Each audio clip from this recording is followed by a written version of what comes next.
Bonjour à tous. Aujourd'hui, notre épisode vous est présenté depuis un lieu exceptionnel, Nemo 33 à Bruxelles, l'une des piscines les plus profondes du monde. Ici, nous avons l'honneur d'être reçus par Yannick Kalantarian, un homme d'affaires accompli, multi-entrepreneur et consul honoraire de Géorgie en Belgique. Dans cet épisode passionnant, Yannick va partager avec nous les secrets de son dernier projet.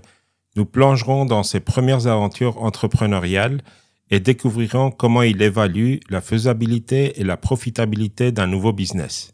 Vous êtes curieux de savoir quels avantages la Belgique offre pour lancer une entreprise? Yannick va tout nous révéler. De plus, nous explorerons comment le commerce international a été transformé par la révolution digitale. Mais ce n'est pas tout. Yannick nous éclairera également sur son rôle en tant que consul honoraire de Géorgie en Belgique. Pour finir, nous aurons un aperçu exclusif de ce que l'avenir réserve pour la région du Sud-Caucase. Restez avec nous pour cette plongée fascinante dans le monde des affaires et de la diplomatie.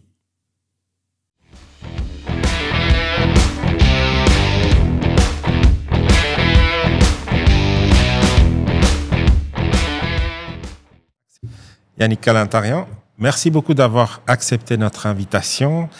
Et j'aimerais, avant de vous poser des questions sur votre vie de multi-entrepreneur, est-ce que vous pourriez nous parler de vous, de votre famille et de vos parents? D'où viennent-ils? Voilà. Ah bon, d'abord, merci de m'avoir invité. Et c'est une première longue question, mais je vais essayer d'y répondre le mieux possible. Donc, ma famille est arrivée de Géorgie. Nous sommes des Arméniens de Géorgie. Donc, mon arrière-grand-père, mon arrière-grand-mère sont arrivés en Belgique au début de la révolution russe. Et on a tout de suite eu le coup de foudre pour la Belgique parce que c'est une histoire familiale chez les Kalantarian. La Belgique était connue pour Ostende et les bienfaits de l'air marin et de l'iode qu'il y avait à la côte belge. Et la réputation qui avait déjà franchi les frontières, c'était qu'il était de bon ton de venir se reposer. Et le frère de mon grand-père était malheureusement malade, avait une pneumonie, et c'était la raison principale pour que la famille bouge de Géorgie en Belgique. Donc, au début, c'était pour une raison de santé? C'était d'abord, non, ça a d'abord été par la montée, je dirais, du communisme et tout ça. Et comme beaucoup de personnes, ils sont arrivés un peu partout en Europe. Une grande partie de gens allaient en France et une autre en Belgique. Donc, on est, on va dire, il y a 4 générations qu'on est en Belgique. D'accord, très bien. Alors, avant de continuer, est-ce que vous pourriez nous dire 2 mots sur l'endroit où on se trouve? Parce que ça se voit qu'on est dans un endroit un peu particulier. On n'est plus à la bibliothèque arménienne de Belgique, Haïdoun. Donc, 2 mots, s'il vous plaît. Voilà. Ici, on est chez Nemo 33. Alors, Nemo 33 a été fondé par John Bernards, qui est un de mes amis et associé dans une autre affaire. Et Nemo 33 a été pendant plus de 10 ans la plus grande fosse de plongée au monde. Donc 33 mètres de profondeur et 33 degrés au niveau température. C'est vraiment l'idéal pour découvrir la plongée. Et comme John et moi, nous sommes associés d'un nouveau projet qui s'appelle Nemo 33 Skoufleni, qui sont 2 grands lacs et plus de 100 hectares de terrain à Écosine, où on est en train de créer un nouveau parc d'attractions marins et également tout ce qui est logement atypique et training et incentive. Je trouvais de bon ton de faire l'enregistrement ici à Bruxelles, au vu de la météo surtout. Mais parlant de Écosine, qu'est-ce que tu entends par logement atypique? Par exemple, on a pour l'instant des chalets en bois. On a un hélicoptère de combat qu'on a russe. Je dis bien qu'on a acheté avant la guerre, je tiens à préciser, qu'on transforme en chambre d'hôtel. On a repris tout ce qui est la base militaire de Tahiti, de Mururoa, qui est remontée ici pour des logements également et pour servir à des lieux d'incentive. Voilà, ça c'est le projet qui prend forme depuis à peu près 4 ans. Et vous êtes sur Airbnb? On n'a pas encore ouvert, donc voilà. Ah, Ça ne saurait tarder. Ok, super. Alors, justement, en parlant de votre parcours de multi-entrepreneur, si je peux dire ça comme ça, est-ce que tu peux nous raconter comment est-ce que tout ça a commencé? Vraiment les premiers pas. On va dire que ça a commencé naturellement parce que je suis un autodidacte et donc à l'époque je montais à cheval, j'ai toujours bien monté à cheval et la vie m'a amené à faire mon service militaire relativement tôt. Donc à 17 ans j'ai fait mon service militaire et à l'époque le chef du département des sports de l'armée m'a envoyé en Allemagne pour être l'instructeur des forces belges en Allemagne. Donc quand on part pendant 10 mois et qu'au retour, il me restait une seule année à faire, je voulais être vétérinaire, et ben ça a un peu bousculé ma vie. J'ai découvert plein de choses en étant livré tout seul à l'armée en Allemagne, parce que j'ai fait mon service militaire en Allemagne. À l'époque, les Belges devaient faire le service militaire en Allemagne. Et à mon retour, voilà, il y avait un ancien théâtre qui s'appelait le Théâtre de la Gaîté. Et ce théâtre, on a eu les possibilités de le louer avec mon associé de l'époque. Et on a transformé ça dans un lieu événementiel, une boîte de nuit que beaucoup de Bruxellois ont connue. D'accord. Voilà, ça c'est le début, on va dire, de mon côté entrepreneur. Et depuis ce jour-là, je n'ai jamais été employé un jour. J'ai toujours été indépendant, avec des hauts et des bas, comme tous les hommes d'affaires. Et voilà. Très bien. Mais donc, au jour le jour, quelle est la première chose qui te motive dans ce que tu fais en fait? Moi, ce qui me motive avant tout, c'est un contact humain. Je suis un créatif, je dirais, avant d'être un financier. Je suis sûrement pas un financier. Et donc, moi, j'aime bien créer, j'aime bien innover, découvrir. On a un peu parlé avant l'interview. Il y a voilà, beaucoup de choses que j'aime découvrir. La découverte, les nouveautés, l'innovation, c'est quelque chose de très important. C'est un moteur. Il faut coller, je pense, à ça et être en ligne avec le monde d'aujourd'hui. Le monde change, et ben il faut s'adapter. Et c'est pas voilà, donc que ça soit au niveau professionnel, au niveau environnement, c'est important. Puis le côté humain est le plus important aussi parce que c'est la base des affaires. De respecter tout le monde, d'avoir de bons contacts, d'essayer de comprendre dans quel monde on se situe.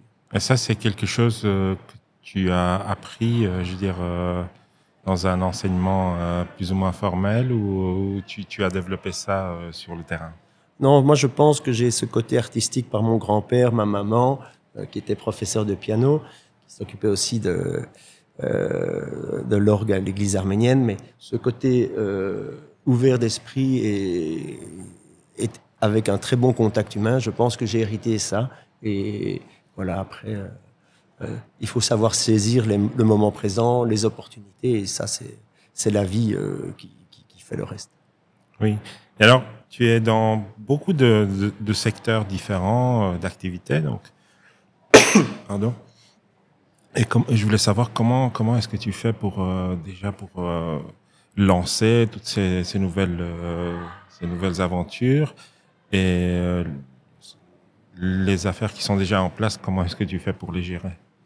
D'abord, au niveau temporel. Oui. Je pense qu'au niveau temps, il faut essayer, ce que j'ai parfois difficile à faire, de faire un focus sur les choses les plus importantes ou les plus urgentes. Là aussi, la technologie, le monde actuel fait que les gens sont très vite dans l'attente d'avoir une réponse. Depuis que l'Internet est là, tout ça évolue, va très très vite. On parlait de l'intelligence artificielle, de toutes les choses qui vont vite. Donc au niveau des affaires, il y a de très très bons côtés qui permettent de gérer beaucoup de choses à la fois. Et le plus important, je reviens à ce que j'ai dit tout à l'heure, c'est le côté humain. Donc il n'y a pas un seul business qui peut se développer sans être entouré soit de bonnes personnes, de bons partenaires, de bons employés. C'est impossible. Ce n'est jamais une personne seule qui fait tout le travail. Donc avoir de bons collaborateurs, avoir de bons partenaires, c'est la base de tout. D'accord. Mais alors, par exemple, tu te trouves en début d'aventure, donc tu réfléchis à lancer une nouvelle affaire. quels sont les éléments sur lesquels tu vas regarder plus en détail pour essayer d'évaluer si c'est un projet porteur, si ça peut aller loin ou pas? Ben, je pense que je le fais au départ toujours de manière assez émotionnelle, parce que de nouveau, je reviens à ce que j'ai dit précédemment. Faut être attiré par les choses, donc avoir envie de découvrir. Et donc, il y a plein de secteurs où j'étais un peu pionnier, parce que, voilà, comme par exemple, j'étais de nombreuses fois en Chine, j'ai découvert tout ce qui était le monde digital. Et là, de nouveau, c'est grâce à de bons partenaires chinois. Et puis, tout d'un coup, voilà, il y a un déclic qui dit, tiens, j'ai envie d'importer ces produits-là en Europe, j'ai envie de faire ça. Donc, il n'y a pas de règles. Après, il y a des règles économiques qui sont bien sûr une analyse du marché. Est-ce que on est compétitif? Est-ce qu'il y a une taille de marché suffisamment importante que pour se lancer dans de nouvelles activités? Mais c'est plus de nouveau, je suis fort basé sur l'émotionnel avant tout. En plus, il paraît que, ça j'ai entendu, quand on prend une décision importante, il paraît que, en fait, on décide sur base de un seul critère. Ensuite, tout le reste qu'on utilise, les chiffres, etc.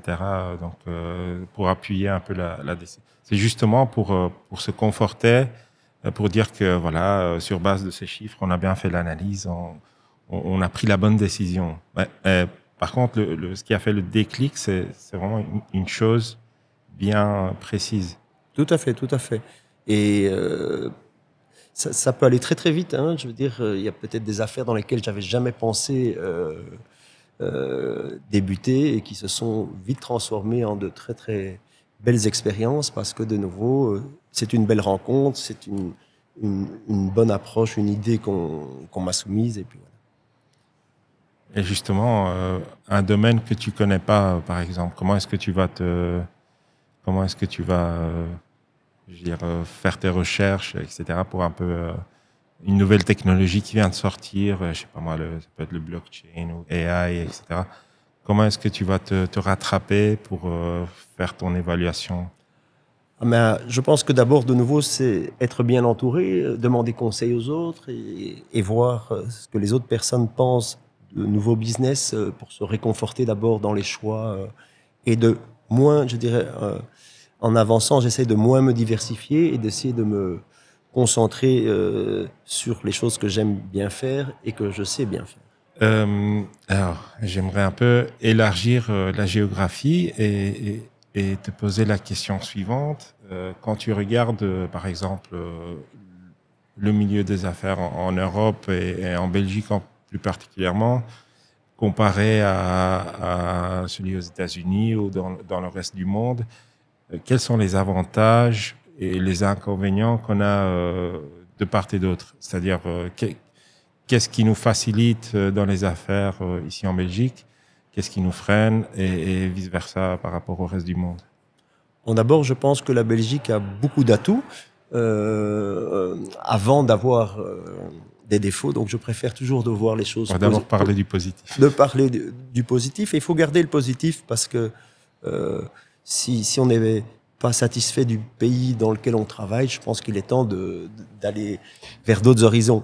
J'ai toujours habité en Belgique, même si j'ai voyagé énormément à travers le monde, mais mes racines sont en Belgique, oui. Et la Belgique m'a toujours donné la possibilité de voyager.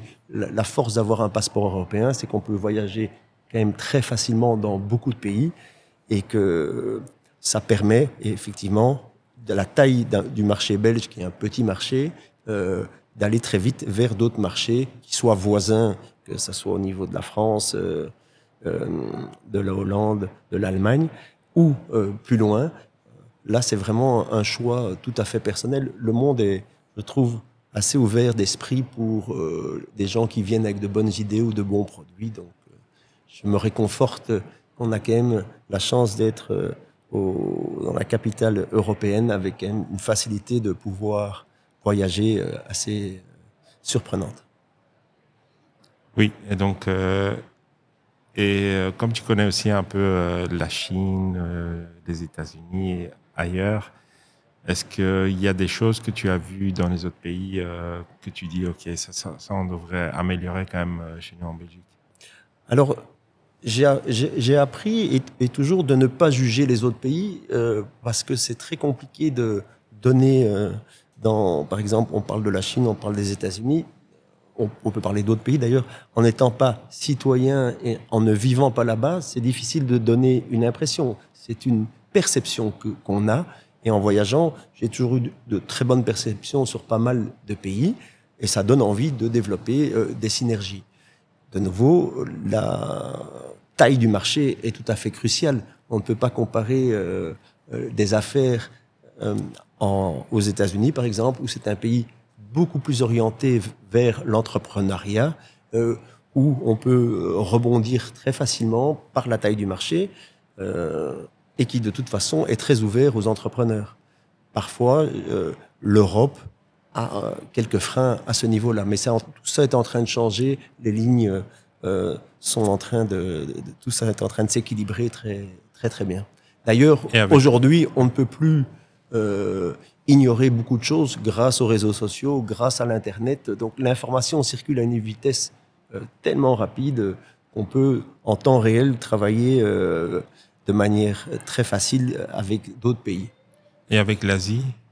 Avec l'Asie, moi je suis, comme certains le savent, un grand admirateur de la Chine pour le développement économique. J'insiste bien sur le développement économique, qui ont une capacité à rebondir très très rapide, à produire surtout. J'aurais toujours bien aimé par le passé pouvoir tout produire en Europe, mais malheureusement on ne trouve pas la production de tout ce qui est produit innovant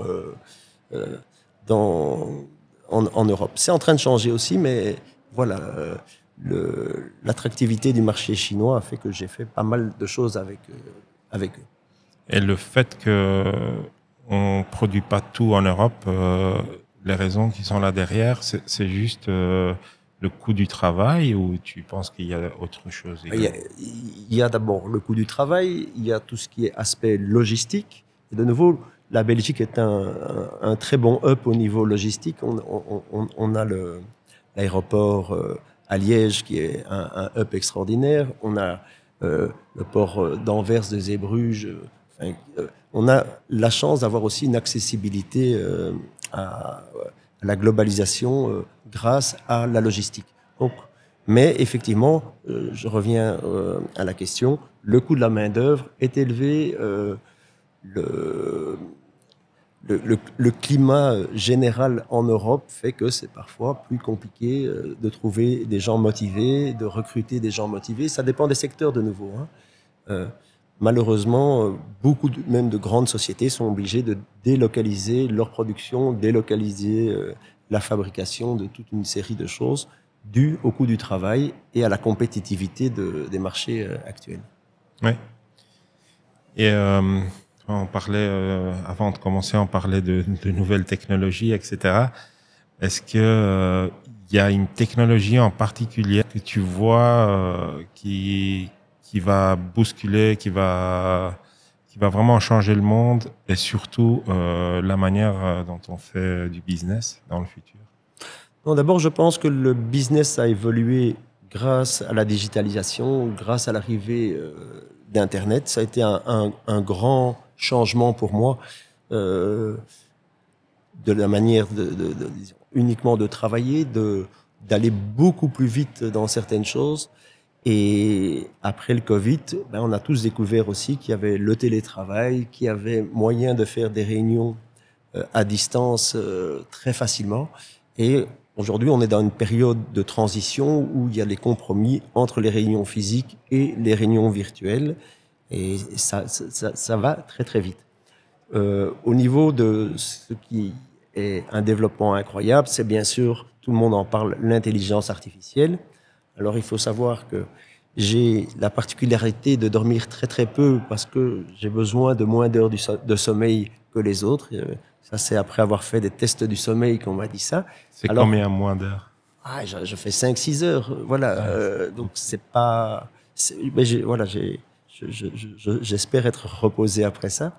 Mais je m'endors en général beaucoup plus tard. Et ça me donne la possibilité d'aller sur Internet et de regarder les nouveautés. J'aime beaucoup télécharger les nouveaux logiciels, essayer des nouvelles plateformes.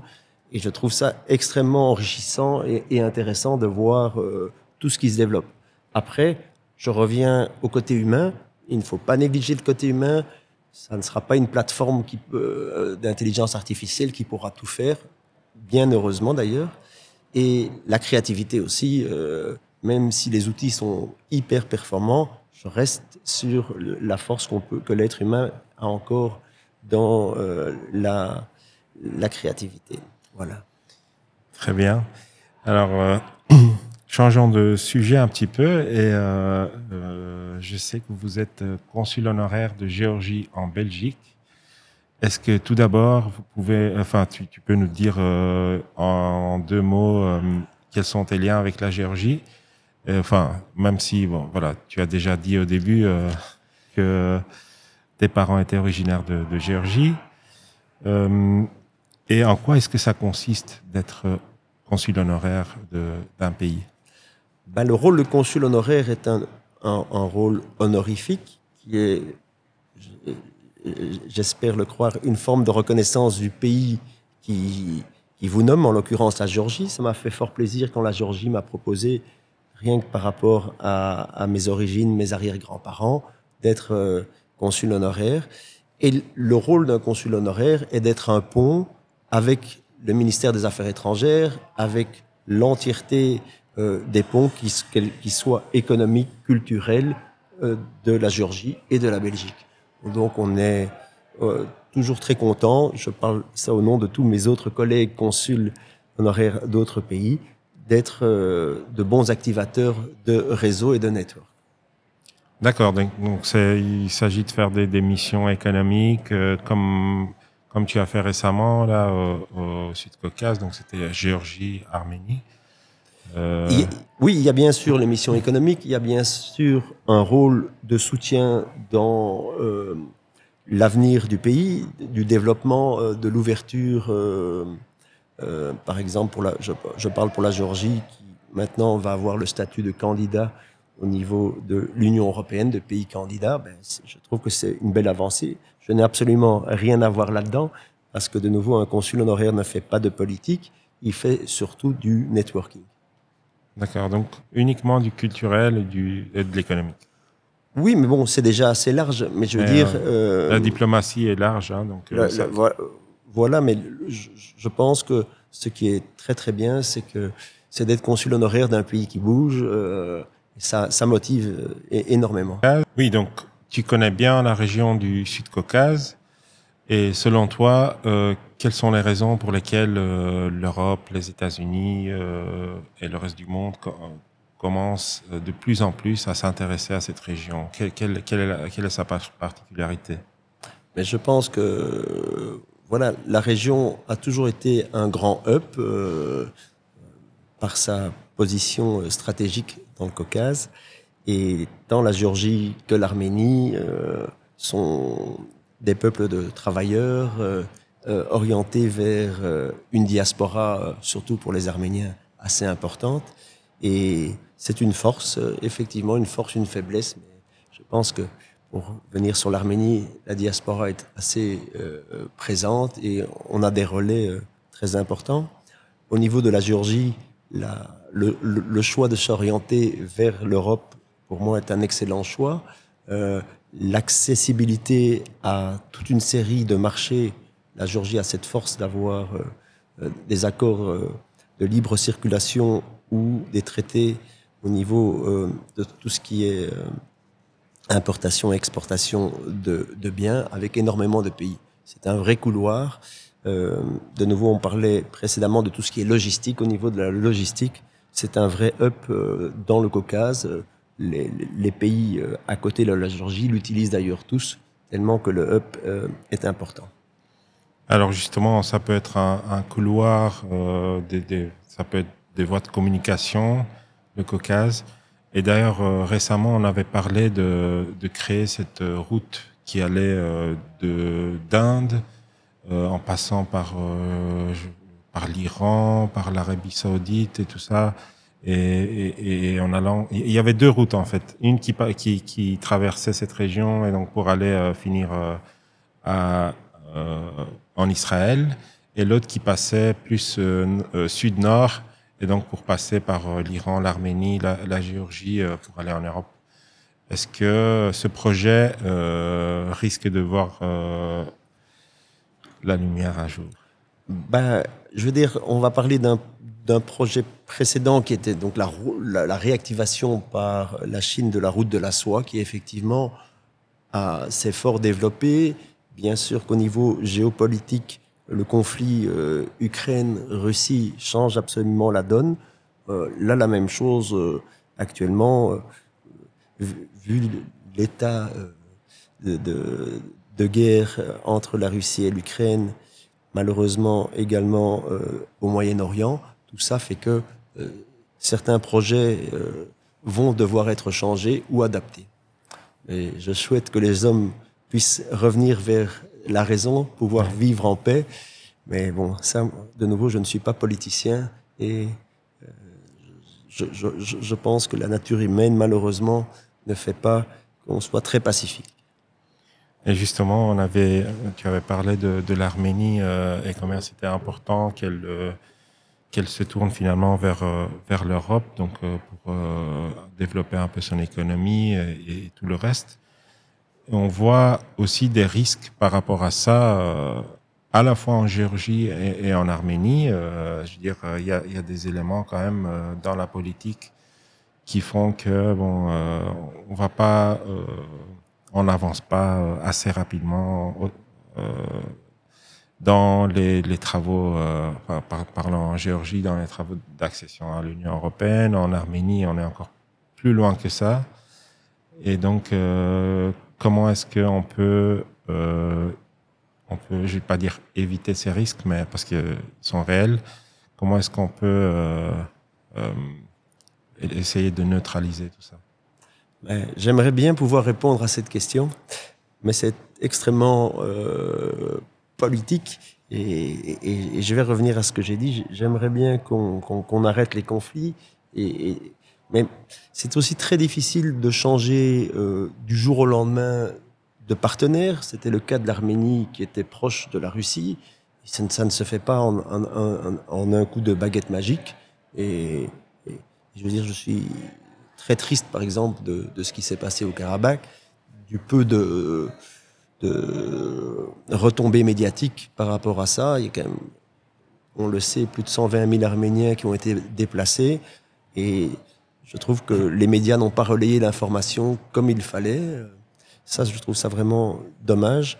Maintenant, avoir 100% d'opinion politique, que ça soit en Géorgie ou en Arménie, sur des changements, ce n'est pas évident.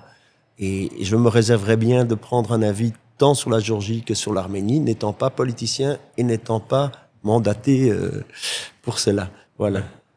Très bien, merci.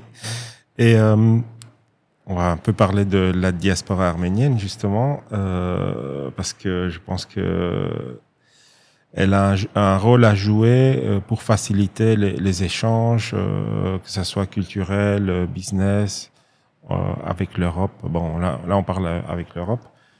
Comment est-ce que tu vois ça?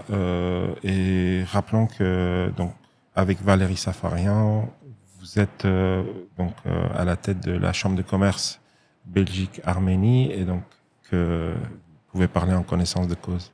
Tout à fait.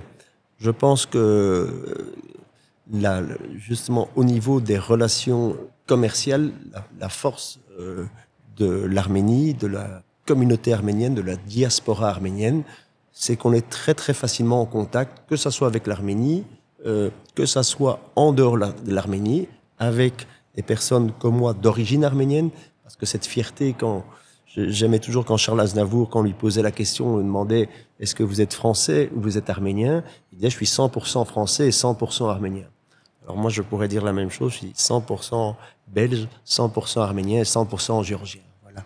Mais tout ça pour dire, c'est que les relations avec la diaspora, moi j'ai toujours été très fier de mes origines et ça a toujours été un moteur, les contacts avec les Arméniens à travers le monde sont formidables. Je ne sais pas combien d'anecdotes ou d'histoires je pourrais raconter, mais me trouvant partout dans le monde, il y a toujours un Arménien pour me donner un petit coup de fil en disant tiens, j'ai vu que tu étais sur les réseaux sociaux, que tu étais là, mais est-ce que je peux t'aider? Et c'est vraiment instantané. Voilà. Et ça peut être aussi vrai, je veux dire, ce que tu dis par rapport aux Arméniens qui sont en Arménie, parce que dans l'histoire, on a souvent été le peuple facilitateur entre l'Orient et l'Occident. Donc, on a facilité les échanges, on a été toujours sur la route de la soie. On peut parler de la Cilicie, etc. Donc, vraiment un royaume qui s'est développé là-dessus. Est-ce que finalement, tu penses que le fait qu'on dise que les Arméniens sont bons dans le business, est-ce que c'est un mythe ou une réalité? Enfin, moi, je pense que... Bon, oui, peut-être, mais si on se compare par exemple aux autres. J'ai toujours dit que c'était un peu le contexte qui faisait qu'on était plus enclin à devoir se rapprocher parce que on a eu cette je dirais, histoire d'un grand royaume qui est devenu plus petit, de changement, malheureusement, du génocide. Le génocide a été, pour l'Arménie, un drame. Pour notre peuple, la chose la plus affreuse. On a appris à rebondir, appris à être solidaire. Et je pense que notre force, c'est aussi d'avoir une intégration dans la culture du pays très, très rapidement. Voilà. Donc, oui, on n'est peut-être pas des meilleurs hommes d'affaires. J'aime pas donner un cliché là-dessus. C'est pas ça. Mais notre histoire fait que on reste solidaire. Oui, ça, c'est sûr. Très bien. Si vous n'avez pas plus de choses à nous raconter, on peut en rester là. Eh ben, écoute, je te remercie de l'invitation. C'est moi qui te remercie. Merci beaucoup, voilà, Yannick Kadantarian. Toujours un plaisir d'essayer de répondre dans la mesure du possible aux questions. Parfait, merci beaucoup.